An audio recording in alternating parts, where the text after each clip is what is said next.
Welcome into another edition of Gold and Black Radio. I'm your host, Derek Schultz. Purdue reverted back to its season-long form, unfortunately, albeit against the team that is now number one in the country in the Oregon Ducks this past Saturday.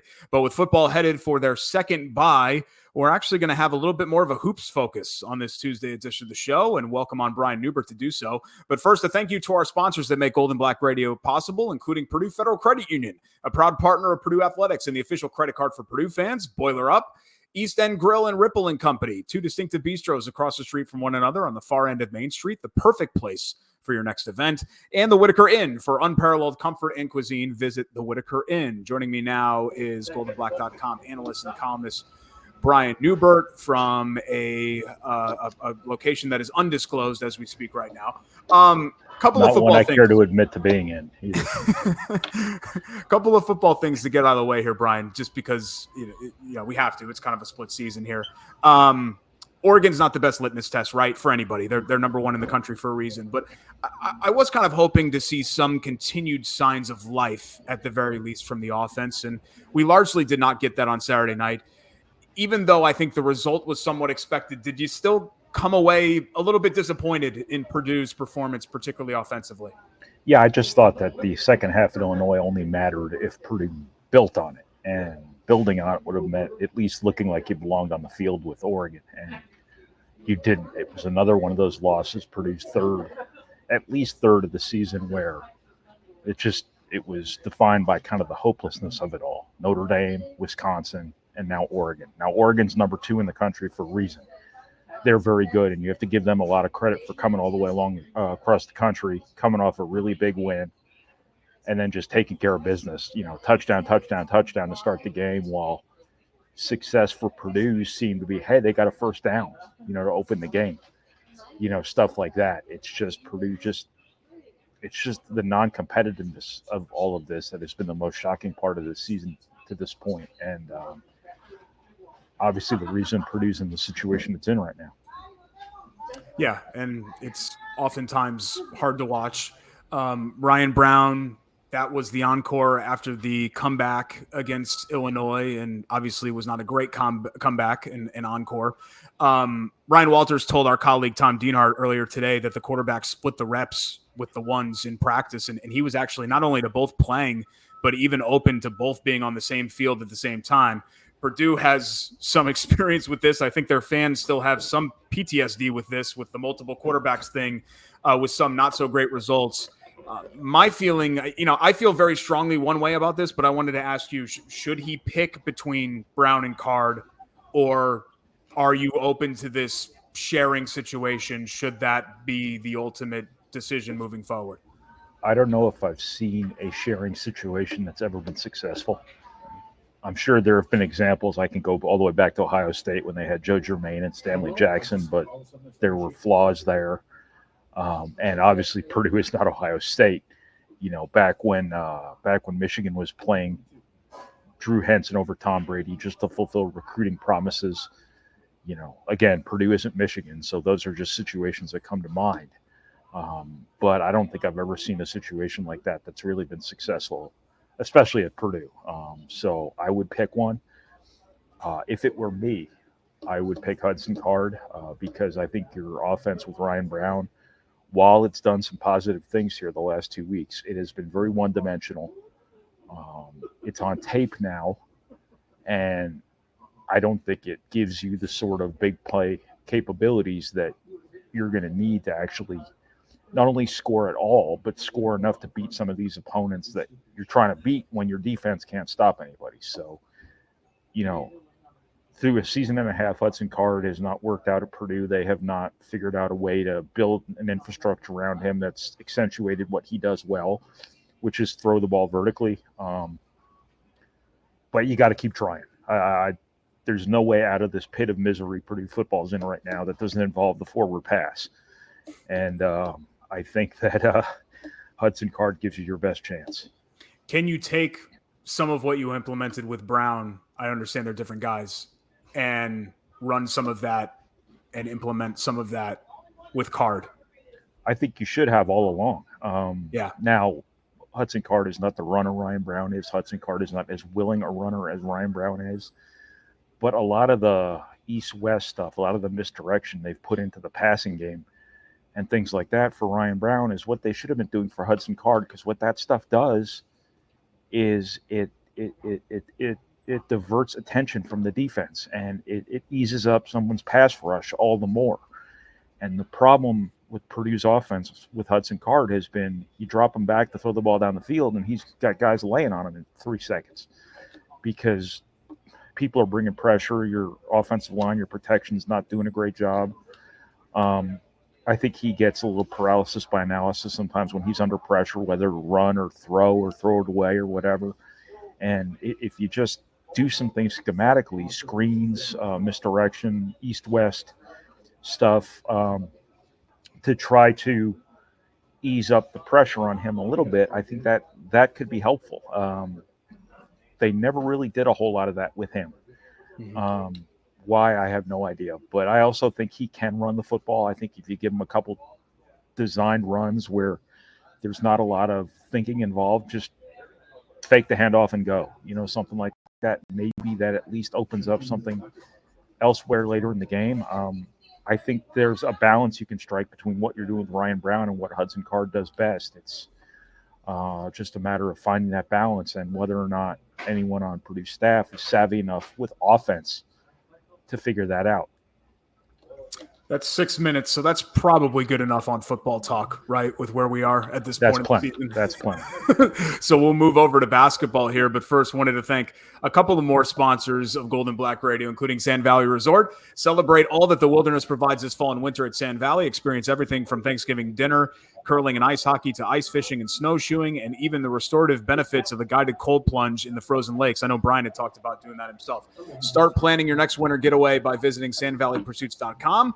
And new to the show, Purdue Institute for Cancer Research, which has a history of innovation and one goal for the future: defeat cancer. Purdue brings together world-class Boilermaker scientists from across the university, conducting cutting-edge research that uncovers new ways to prevent, diagnose, and treat cancer. With your support, cancer research saves lives. Join the fight and donate to Purdue Cancer Research Institution today. Brian, let's move over to basketball. Like I said, how did the scrimmage go? As always, we learned everything that we need to know about the 24-25 Boilermakers, right? Everything is solved. We know nothing. No. It's. I think we know enough based on the last 2 seasons that Braden Smith and Fletcher Loyer are pretty good.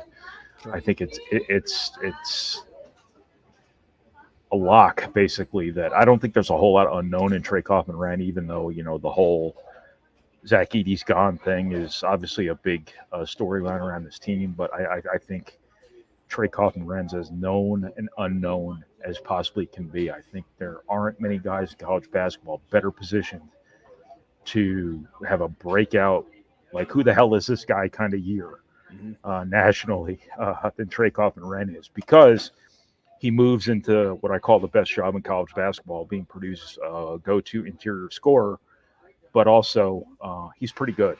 And I think people are going to see a guy who can score inside, score outside, score off the dribble, can score on jumpers, can score on the post, is really becoming a good passer, is going to be positioned to put up pretty decent rebounding numbers, and is going to be a guy who's one of the breakout players in all of college basketball. So between those 3 guys, that's a pretty good starting point. And now you got these freshmen coming in too on top of your sophomores, who should be better players in year 2 than they were in year 1, but also have a lot of competition now too, because there's some of these freshmen are legitimately ready to help them. So Camden Heide and Miles Coleman can't really take anything for granted here in terms of their natural ascension up the hierarchy from a minutes perspective, from a stature perspective, from a responsibility perspective. So I think Purdue's got a lot of good pieces here, and if you saw the scrimmage on Saturday, you saw those pieces. Let's dive into that freshman class a bit, because Carm has an article up at goldenblack.com about exactly that, and it sounds like a few of them, at least a few of them, will be leaned upon early. Who do you expect to really hit the ground running and make contributions right away out of that group? Jakari Harris, first of all. I think he's ready-made now to be a good defender. Now, whether he can be the great defender he'll be one day, right away, that's a big ask for a freshman. But I think he can handle the ball. I think he can shoot. I think he's athletic. I I think he's physically strong. He's physically ready. He's competitive. He asks questions. That is a valuable characteristic. He's a winner, and he can really guard. And I think Purdue is going to want ball handlers on the floor around Braden Smith often this season. And I think he kind of comes to mind first and foremost because the defensive versatility too adds another layer to that value. CJ Cox, same deal. Multi-positional guard, physically ready, competitive, smart, can really make shots. Now, whether or not you're putting him in a position to be a leading scorer type of guy, I think he can be that one day, but I don't know if that's his immediate role.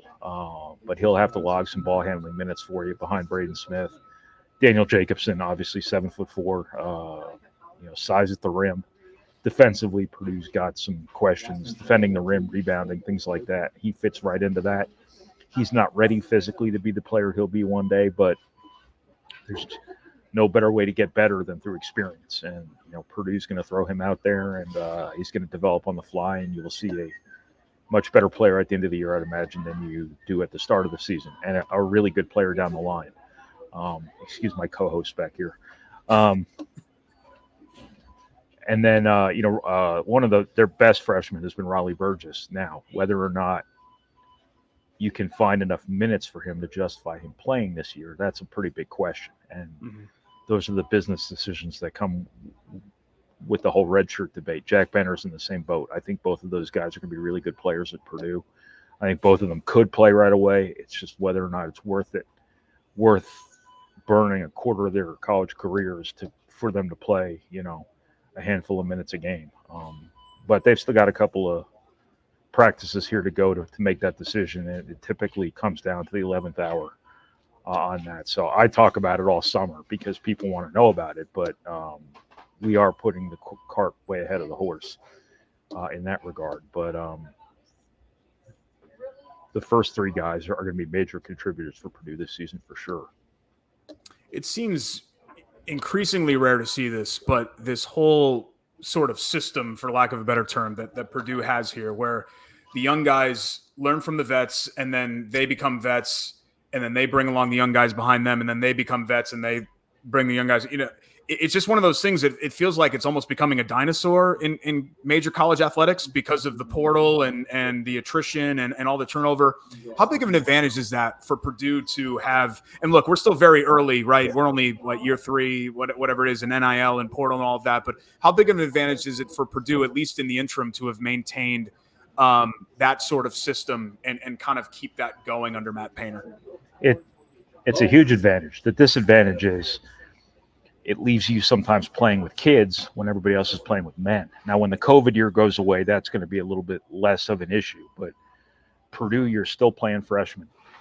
And those freshmen are going to play against Illinois, and they're going to play against Indiana, and they're going to play against these teams that are all going out and getting the best juniors and seniors that their money can buy. And that could be a physical advantage sometimes for them.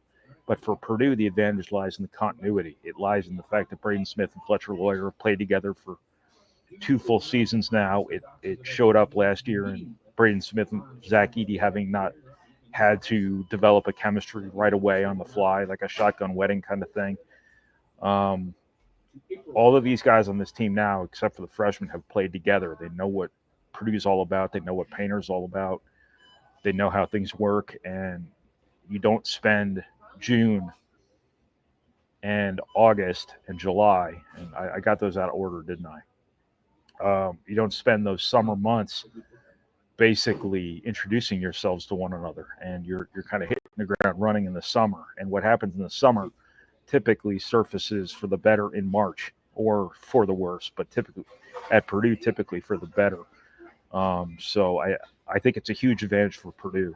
It was a huge advantage last year. All those guys came back together. They all shared that experience of the year before, that awful, awful experience, and that's what propelled that whole team forward. And not every team can kind of fall back on that shared experience that Purdue did. The issue here is going to be one of these days, it's probably inevitable. Somebody you don't expect to lose is going to transfer. Somebody's going to get hurt. Somebody's going to go pro you didn't expect to go pro sooner than you expected them to go pro. or somebody's just going to be bad. Somebody you thought was going to be good is just bad. And then you end up in a situation where you probably have to go to the portal, and then you end up bringing in that one-year guy, and then that one-year guy leaves after a year, and then you start getting in that cycle where you got to replace that guy over and over again. And then once it might happen with another guy, and now you're doing it with two guys, and then you're doing it with three guys. And it's just something that's going to be inevitable for a lot of people. But Purdue is going to ride this out as long as it can. It's going to keep trying to do it this way. And I think ultimately it's going to have to confront the portal issue, but they can cross that bridge when they come to it. Right now, continuity is Purdue's strength, and it's defining characteristic and a huge advantage. Technically speaking, they've got their first kind of unofficial game coming up here Saturday, this scrimmage against Creighton, which very easily could have been the Elite Eight matchup, right? I think they led that game against Tennessee at halftime in the Sweet 16, if I'm not mistaken, before they ultimately lost to Dalton Connect and the Vols. So basketball season is officially here. And at goldenblack.com, if you sign up to be a subscriber, you get to read Brian Neubert and all of the great content at Golden Black all season long and get to participate in Knucklehead Central, which I know is just a thrill for everybody that's involved over there on the message boards. Brian, we appreciate it. We'll let you get back to it and talk to you again here coming up next week. Hey, I just ate at Bagel Fair. I thought you'd be excited to hear that. There you go. I lived in Indy for like 15 years before I knew about Bagel Fair, and I feel like I just wasted a decade and a half of my life without Bagel Fair. It is the absolute best, and they just got a makeover over there. Yeah, that new store and new pretty facade. classy. Yeah, I'm excited about that. Viewers, that was genuine joy you just witnessed. Nothing gives me joy like a Bagel Fair bagel. No doubt. No doubt. Thanks so much, Brian.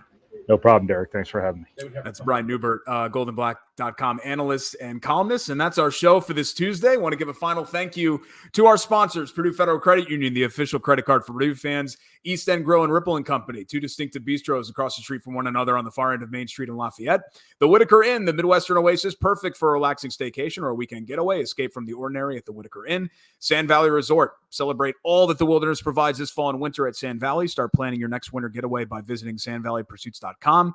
And the Purdue Institute for Cancer Research. The Purdue Institute for Cancer Research has a history of innovation and one goal for the future: defeat cancer. Join the fight and donate to Purdue Institute for Cancer Research today. No Friday show this week, as of course Purdue football is on a bye, so we'll next return to you with Golden Black Radio coming up here on Tuesday. But until then, keep enjoying that goldenblack.com content that everybody is churning out. And if you're not a subscriber, what are you doing? Go over to goldenblack.com and sign up for a subscription right now for all of the best Purdue athletics content that there is on the planet. Until next week, we'll see you next time. Thanks so much for listening to Golden Black Radio.